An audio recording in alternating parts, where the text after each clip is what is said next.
আমরা প্রবাসীরা এত কষ্ট করে টাকা ইনকাম করি, 50 ডিগ্রি তাপমাত্রা আমরা কাজ করি, যারা বাইরে কাজ করে। তো আমরা কাজ কইরা, হ্যাঁ, আমরা টাকা ইনকাম কইরা আমাদের টাকা দিয়ে আমরা মোবাইল নেব, ল্যাপটপ নেব, স্বর্ণ নেব, সেটা সম্পূর্ণ আমাদের দায়ভার, আমাদের ইচ্ছা। হ্যাঁ, আমাদের ব্যক্তিগত মত, এটা আমাদের ব্যক্তিগত স্বাধীনতা। কিন্তু বাংলাদেশে এমন একটা দরবেশ সৃষ্টি হয়েছে যে বাংলাদেশ এয়ারপোর্টে আটকায় দেয়, এগুলো নেওয়া যায় না। ঠিক আছে, এখন জিয়াদ ভাই কথা হচ্ছে যে আমরা বাহিরের দেশে থাকি, হ্যাঁ, তো আমরা এই দেশ থেকে আমরা সবকিছু নিতে পারি, যে কোনো কিছু আটকায় না এয়ারপোর্টে।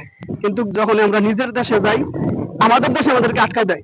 এই কারণটা কি, এটা আপনি কি বলবেন? এটার কারণ হচ্ছে, দেখুন, আমাদের দেশে তো আজকে থেকে এই সমস্যাটা না। হুম হুম। ওইটা আমলে বলেন, বিএনপি বলেন, শেখ হাসিনার আমল থেকেই কিন্তু এটা হয়ে আসছে।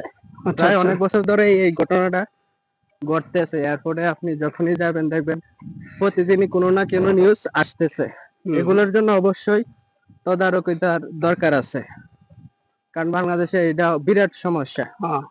কারণ আমাদের দেশের মানুষগুলো যারা ওইখানে কাজ করতেছে তারাও অনেক ধরনের ঘুষে লিপ্ত। সিন্ডিকেট আছে এটার মধ্যে একটা।